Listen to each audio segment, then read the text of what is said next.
Pleased to be joined with Kenny McPeek.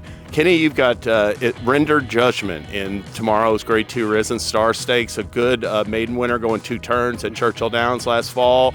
You shipped 2 starts later, ran in the Gunrunner Stakes here. Really terrible start, stumbling start, rallied for third. You freshened him up in advance of the Risen Star, put, I think, 4 consecutive 5-furlong works into him. How's he doing in advance of the race? Well, he's doing great. We actually have addressed the gait issue. He's come out a little slow in his last couple of starts, and we took him over. Actually, Robbie Alvarado jumped him out a couple times this past week, and the last jump was really good. And so he needs to get in gear leaving there to help his cause. But he's a bit of a pace setup horse. I think he'll run him all day long. I think 1.25 miles is within his realm without any problem. And we're really hopeful that we could get some Derby points between now and spring. One race before that in the Rachel Alexandra prep for the Kentucky Oaks, you've got Gowells Delight, really nice maiden winner first time out, exits a 4th in the Martha Washington, but didn't really have the best of trips in that race, was a little in tight at times. How's she doing in advance of her second stakes appearance? Well, she ran better here than she did at Oaklawn, and I think the ship up to Oaklawn and between the travel and a new surface, kind of a new area, I don't think it did her any favors, so I'll take the bullet on that.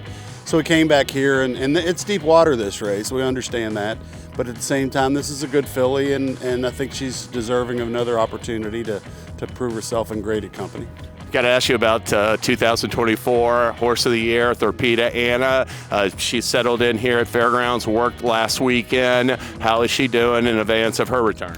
Well, she's all energy, this filly, and she really likes it here in the mornings.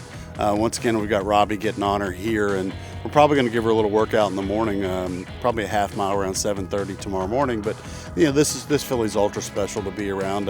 Every trainer in America ought to have a filly like this to handle. And she wasn't all that expensive at auction either, so you know it's doable for a lot of us to get this kind of horse. But it's been a real honor to have her, and we think we're going to have a great year with her. Are you still targeting the Azeri? Yeah, the Azeri's the plan, and more than likely come back in the Apple Blossom. I haven't completely ruled out the Dubai World Cup, but let's see how she runs in the Azeri, and more than likely we'll stay stateside, but we're not going to close the door on an international trip.